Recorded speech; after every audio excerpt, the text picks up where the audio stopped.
everybody, I'm Kathy from Creative KitKat. So welcome back to my channel. Um, so you can see here that what we're going to do will be different from what I normally post.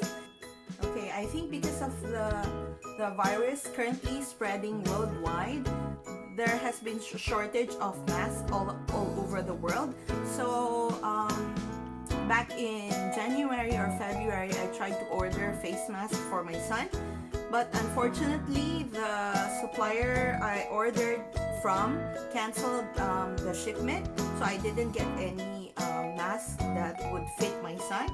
So my son is actually 6 years old, and the adult mask that I was able to buy wouldn't fit him. So what I decided to do is to make my own mask for him. So basically, these are fabric that I have left over from my other projects previously.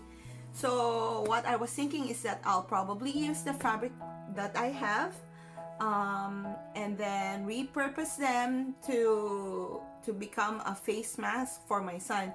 So what I was thinking was probably use 3 or 4 layers of mask of fabric, 3 or 4 layers of it, so that there will be because like N95, that's the highest end of face mask that is available out in the market today.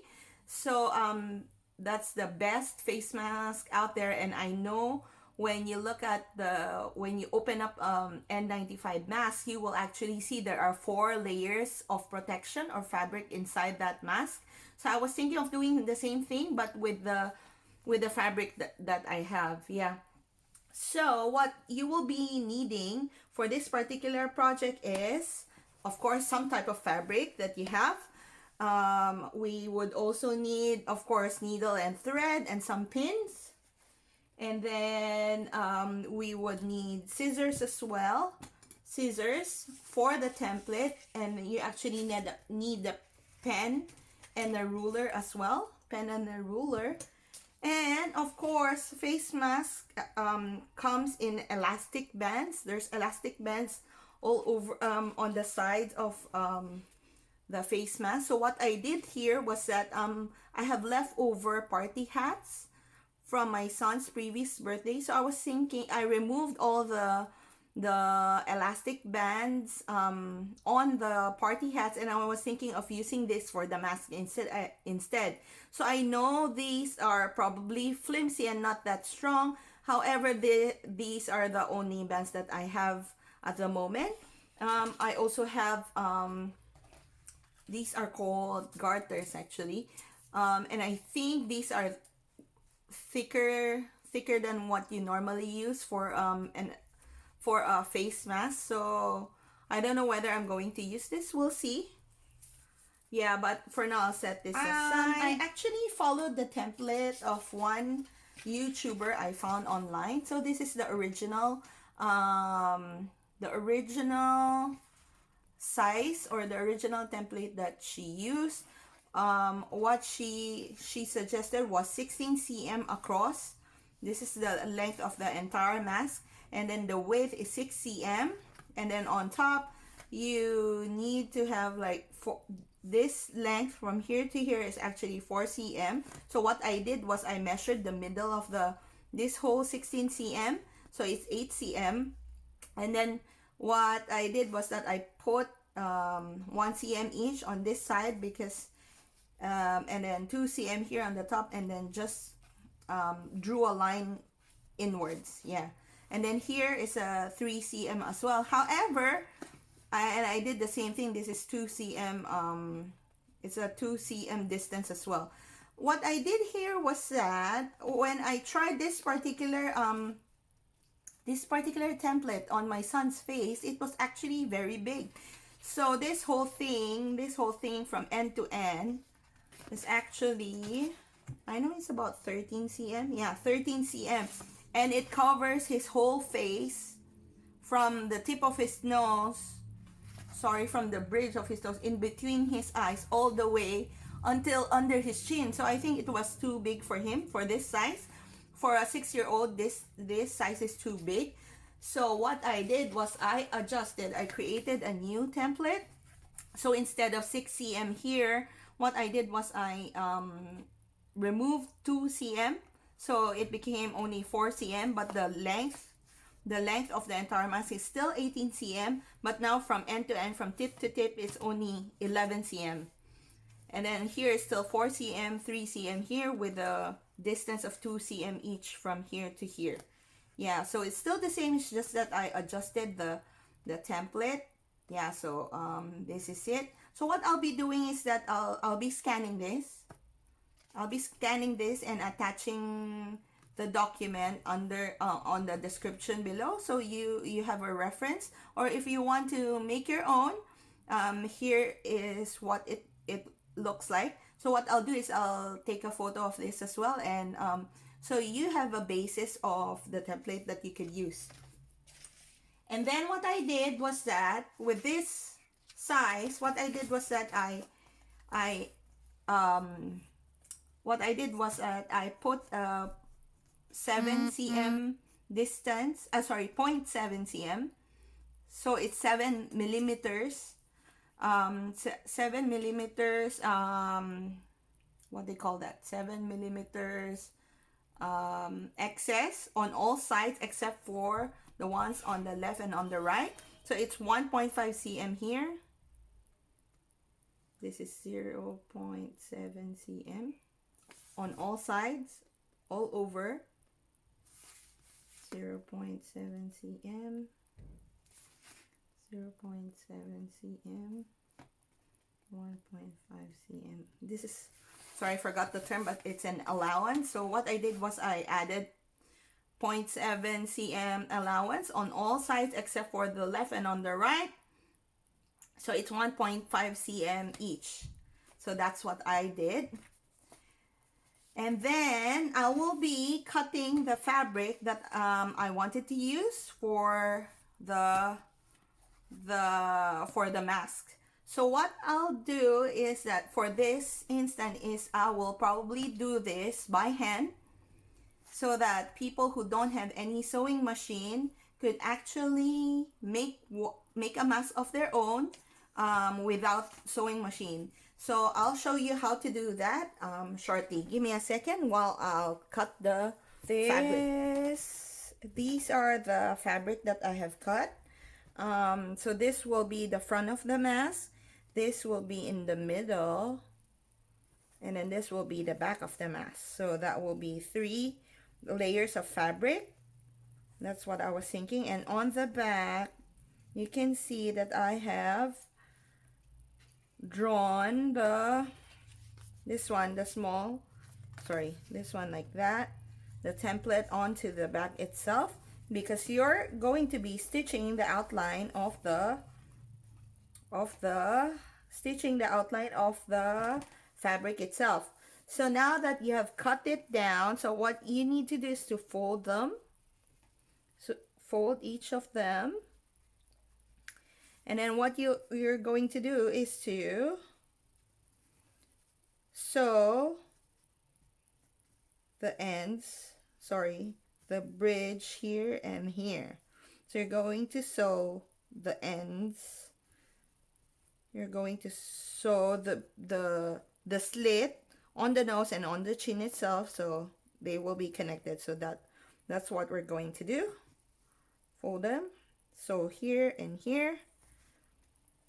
You do it with all the 3 layers of the fabric itself. So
if it's 3 layers or 4, whatever is in the middle should be on the outer end, because later on when you flip this and this together, this thing will be in the middle layer. You'll see it later. So for now, what will this just align? Make sure everything is aligned. Doesn't have to be perfect. We're going to cut off some parts later on anyway.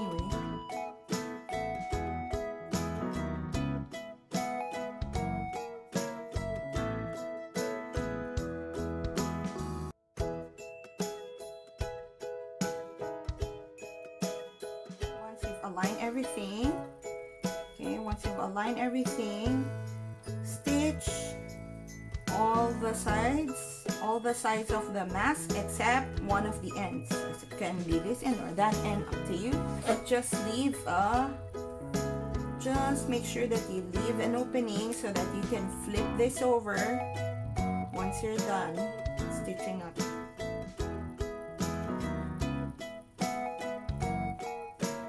So don't worry about too much about the size difference. It's fine.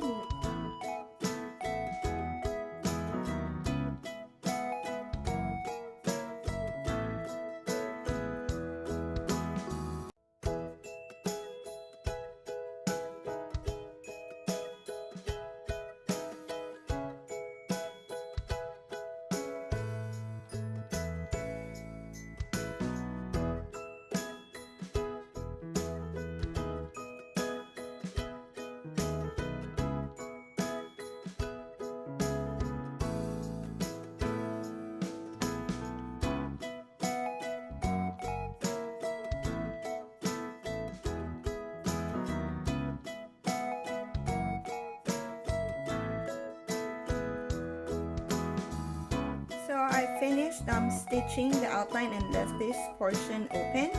So what we're going to try to do is flip this over. Try to do it,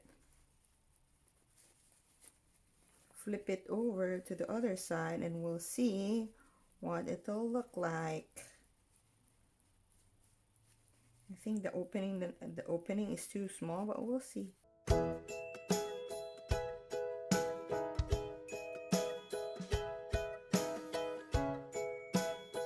There you go. Now that's the front, top and the bottom.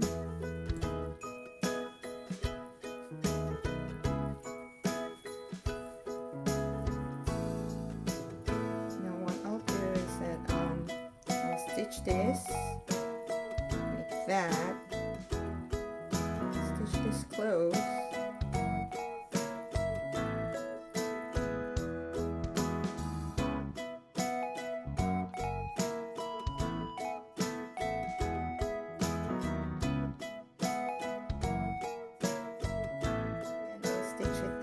Again, so I can put in a loop.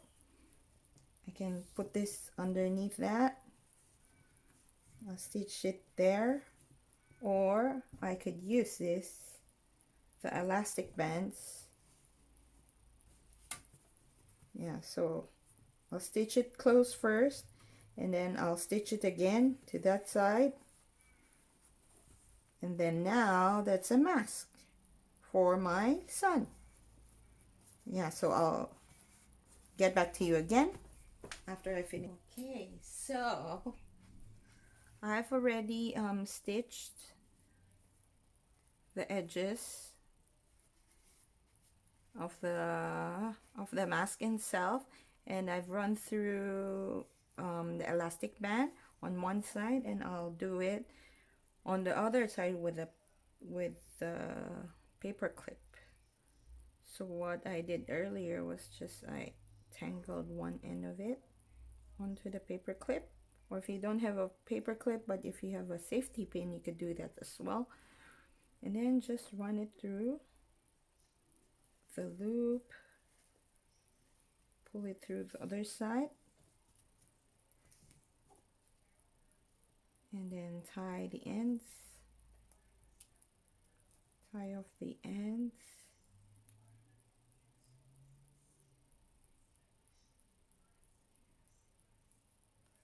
That's it. You have a mask. So I'll try this on my son, and I'll see how it fits him.